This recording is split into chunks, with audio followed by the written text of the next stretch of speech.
Bonjour, soyez bienvenus sur l'antenne de LTV Limousin. Comme nous l'avons promis hier, il est revenu. De toute façon, on l'a gardé ici à Limoges. C'est Jean-Michel Jarre. Bonjour, ça va depuis hier? Ça va bien. Ok, vous êtes donc à Limoges la semaine prochaine, donc le 14. Je vais donner les dates. Le 14, ensuite le 15, vous serez à Rouen. Le 4 novembre, vous serez à Lyon. Exactement. Comment ça va se passer à Lyon? Parce que c'est vrai qu'on a une appréhension quand même quand on est dans sa ville natale. Oui, puis c'est une salle qui est un peu particulière, l'Altony Garnier. C'est pas une salle, c'est une salle qui est dite très différente de Limoges, mais c'est aussi le charme de cette tournée. C'est justement, c'est une des raisons pour lesquelles je suis à Limoges d'ailleurs avant le concert. C'est pour justement venir dans la salle, essayer de faire en sorte que le concert qui soit donné dans une salle par rapport à une autre soit le plus adapté. Donc le concert dans le Zénith de Limoges forcément aura des caractéristiques différentes de celles du concert dans l'Altony Garnier à Lyon. Qu'est-ce qui va se passer dans le concert? Donnez-nous l'envie de venir vous voir. Je pense qu'il y a beaucoup de choses différentes. D'abord, il y a le fait que la musique, bon, il y a les morceaux les plus connus de mon répertoire, mais aussi des nouveaux morceaux. On est 4 sur scène, entourés d'instruments assez extraordinaires. On a 70 instruments sur scène qui font vraiment partie de la légende de la musique électronique.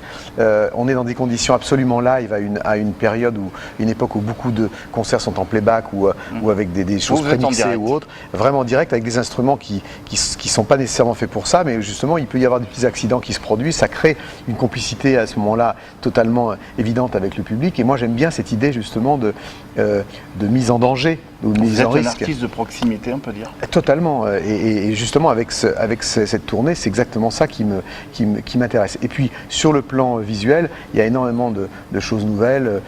Outre les instruments comme la harpe laser et un tas d'instruments que j'ai revisités, redéveloppés, il y a vraiment une scénographie que j'ai conçue pour chaque morceau qui est un petit peu en 3D sans lunettes dans la salle, où la salle vraiment est prise en compte et où on est en immersion totale avec le public. Alors, il y a des décors?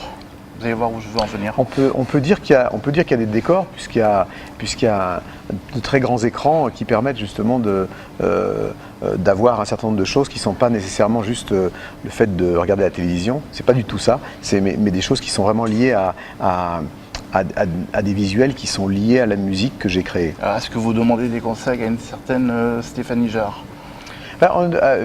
Ma sœur, qui est une très grande décoratrice de théâtre et de télévision, Stéphanie, on n'a pas encore eu l'occasion de travailler concrètement sur un projet, ça viendra peut-être, mais on a l'occasion évidemment d'échanger souvent des idées sur ce plan.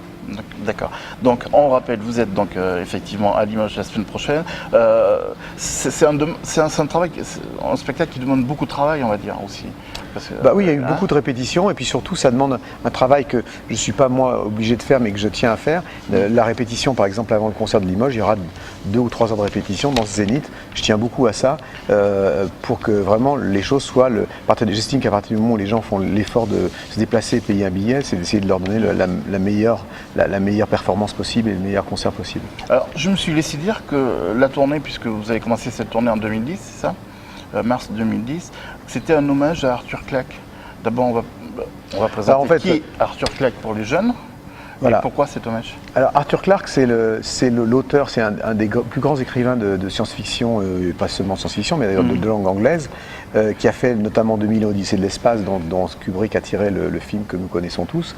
Et pourquoi? Et en fait, quand il a écrit la suite qui s'appelle 2010, c'est la raison du titre de la tournée, il a sorti, et dans les remerciements, je vois mon nom cité, donc moi je suis tombé de ma chaise parce que j'étais un grand admirateur de son travail, et en fait disant qu'il avait vraiment écouté ma musique en écrivant son livre, et du coup on est devenus assez amis, ça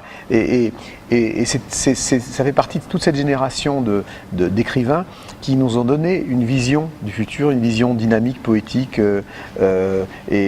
en nous faisant rêver de l'après l'an 2000. Aujourd'hui, l'an 2000 est derrière nous, et c'est un peu comme si on avait perdu notre vision du futur en même temps, et qu'il est temps de restaurer une certaine image, une vision dynamique, poétique, surréaliste du futur. Et ce concert donc est placé sous ce thème, justement sur le thème d'une relation avec l'avenir, avec l'anticipation, avec la science-fiction, de manière assez dynamique, poétique et je dirais même surréaliste d'une certaine manière. Ça veut dire qu'on n'a plus de repères une fois qu'on a dépassé l'an 2000?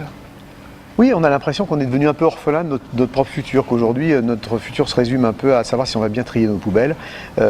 Et on nous donne une vision très anxiogène et en nous rendant coupables un peu de presque notre présence sur la planète. Et il est temps, je pense, de restaurer notre relation de manière un peu plus affective et affectueuse avec la planète. D'accord. Qu'est-ce qui va se passer pour vous après la tournée? Repos? Pour l'instant, c'est pas dans l'emploi du temps, puisque la tournée va continuer très largement jusqu'à la fin de l'année prochaine. Après, il y a les États-Unis, la Chine, enfin l'Asie, donc il y a beaucoup de dates encore jusqu'en fin 2011. Donc heureux d'être à Limoges aussi. Totalement. C'est-à-dire qu'évidemment, dans cette tournée autour du monde, pour moi, la partie la plus importante, et affectivement, et je dirais artistiquement, c'est évidemment la France. Et de pouvoir pour la première fois venir à Limoges fait partie d'un souhait, d'un rêve que j'avais depuis longtemps. Donc j'ai hâte de partager cette soirée exceptionnelle avec le public de Limoges et de la région. Bon, on a un petit peu du public ici, puis je vais leur demander de vous applaudir en vous remerciant d'avoir accepté. Vous pouvez l'applaudir. Merci beaucoup. Voilà. Et puis, merci d'avoir accepté notre invitation et d'avoir passé 2 jours en notre compagnie. Merci de m'avoir accueilli. Merci, à bientôt. À la semaine prochaine. Voilà, à la semaine prochaine. Demain, vous saurez, je rappelle les dates, vous serez le 14 octobre, donc au Zénith, ici à Limoges, le 15 à Rouen et le 4 novembre, donc dans votre bonne ville de Lyon où on mange très bien, il paraît là-bas. Absolument, on mange pas mal à Limoges, mais on mange pas mal aussi à Lyon. Voilà. Merci, on se retrouve la semaine prochaine. Passez une très bonne journée sur l'antenne de LTV Limousin. Merci d'avoir suivi ce programme. Au revoir.